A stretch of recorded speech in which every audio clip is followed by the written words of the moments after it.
હિતેશ. હું આજે અળસીની રેસીપી બનાવી છે, અળસીના લાડુની. તો સાત્વિકની પહેલાં તો વાત કરીએ તો સાત્વિક એટલે કહેવાય ને તો વિસરતી જતી વાનગીના લીધે સાત્વિક જોડે જોડાયેલા છે, કારણ કે એમાં એટલું બધું જ્ઞાન મળે. તો વિસરતી વાનગીઓ જે છે એ લોકો આ પ્લેટફોર્મ ઉપર લાવી ગયા છે. પછી અત્યારે હાલ બધા ભૂલી ગયા છે. કહેવાય ને કે અત્યારે તો જંક ફૂડનો જમાનો થઈ ગયો છે, અને પ્લસ અત્યારે હાલ જે આપણા હેલ્થ માટે સારી હોય એ બેનિફિટ વાળી વસ્તુ ખાવાની જ લોકો ભૂલી ગયા. તો આજે મેં અહીંયા અળસીની લાડુની રેસીપી બનાવી છે, જેના અંદર અળસીનો મેઇન પાર્ટ છે.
એકવીસમી સદી ચાલી રહી છે, એના અંદર તો અત્યારે કહેવાય તો જે 5th જનરેશન કે 6th જનરેશન બરાબર, તે લોકોનો ફાસ્ટ ફૂડનો જમાનો અત્યારે થઈ ગયો કે કેમ કરીને ફાસ્ટ વાનગી બને છે. અને વિસરાતી જનની જે વાનગી છે એના અંદર પણ ફાસ્ટ તો બને જ છે વાનગી, એવું નહીં કે કલાકો સુધી મૂકી રાખવી પડે તો બનાવી જાય બરાબર. તો અત્યારે બધાના ટેસ્ટનો જમાનો થઈ ગયો, કેમ કરીને છટાકા ફટાકા કરીએ બરાબર. પણ એનાથી શું થાય કે આપણે હેલ્થની ઇસ્યુ બહુ રહેતા હોય છે. જેમ કે અત્યારે નાની વયની ઉંમરમાં પણ છોકરાઓ હાર્ટ હેલ્થનો પ્રોબ્લેમ થઈ જાય, શુગર આવે છે. તો આ બધા કારણ શું છે? તો એનાથી આ લોકો જે વિસરિત જે વાનગી છે ને એ પહેલાના જમાનામાં બધા ખાતા એ વખત તંદુરસ્ત રહેતા. કેમ 100 વર્ષના લોકો જીવતા હતા? એ આના કારણે જીવતા. તો જે વાનગી ઘરગથ્થુ બનતી, અને અત્યારે કેવું છે ઘરગથ્થુ નહીં પણ પ્રિઝર્વેટિવ છે, કોઈ બી એવી કેમિકલ વાળી વસ્તુ છે જે ઉમેરીને અત્યારે લોકો પ્રિફર કરે છે કેમ ફાસ્ટ થઈ જાય વસ્તુ. પણ હવે જેમ ધીમે ધીમે કહેવાનું કે યુગ એવો આવી રહ્યો છે તો પાછળ બધા વિસરાતી જતી વાનગી અને પ્લસ જે હેલ્થ માટે સારી છે એ બધા હેલ્થ કોન્શિયસ લોકો હોય છે એ બધા હવે એનું પ્રિફર કરતા રહ્યા છે. તો અળસીમાંથી આપણને ઓમેગા 3 ફેટી એસિડ બહુ પ્રમાણમાં બહુ માત્રામાં મળે છે, અને જે આપણા હાર્ટ હેલ્થમાંથી પછી જે આપણા બોન હોય એના માટે પણ સારા છે, અને પ્લસ જે કમરનો દુખાવો રહેતો હોય તો પણ સારું છે. અને પ્લસ બીજી વાત કરીએ તો આના અંદર તમે શિયાળામાં ખાવું હોય તો તમે ગુંદર પણ ઉમેરી શકો છો. ગુંદરના ઘીના અંદર શેકી દેવા અને પછી એના મિક્સ કરી પ્લસ કરી ફરીથી જે રીત બતાવી એમાં જ તમે મૂકી શકો છો.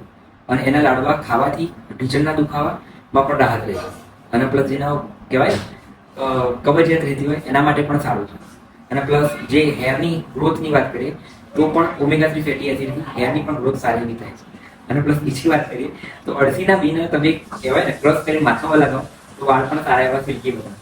બધા જ ઉંમરના લોકો ખાઈ શકે, જેમ કે કહેવાય 8 વર્ષથી ઉપરના લોકો ખાઈ શકે. બીજા જે કહેવાય નાની બહેના લોકો તેમના માટે કદાચ ડૉક્ટરનો પ્રેફરન્સ લઈને કહી શકાય, કારણ કે શું હોય છે કે જે પ્રોટીન ને બધું આમાં મળતું હોય ફાઈબર નહીં એ આપણા કરતાં ડૉક્ટરને વધારે ખબર હોય તો કેવી રીતે કરવું. પણ 8 વર્ષથી ઉપરના જે પણ વયના લોકો હોય બધા ખાઈ શકો. અને આ રેસીપી તમારા ખાવી હોય તો શિયાળામાં બેસ્ટ ઓપ્શન હોય, આ ખાઈ શકો. તળનો સ્વાદ મસ્ત, ઘી બધું મિક્સ ટેસ્ટ આવી રહ્યું. સરસ છે લાડુ, તેમાં બધા ઇન્ગ્રેડિયન્ટ્સ નાખેલા છે જેનો સ્વાદ ભૂલીને આવે છે, અને મોંમાં જાય છે તેવા જ તરત આમ ઓગળી જાય છે, એવા સોફ્ટ છે. બાય મસ્ત બનાવીશ. બહુ સરસ છે, અને કહેવાય ને તો અળસીનો સ્વાદ છે મંચનેસ છે બહુ સરસ આવી રહી છે, અને એકદમ કહેવાય ને બહુ ગળ્યા પણ નહીં, બહુ સરસ બન્યા, બહુ ટેસ્ટ સરસ.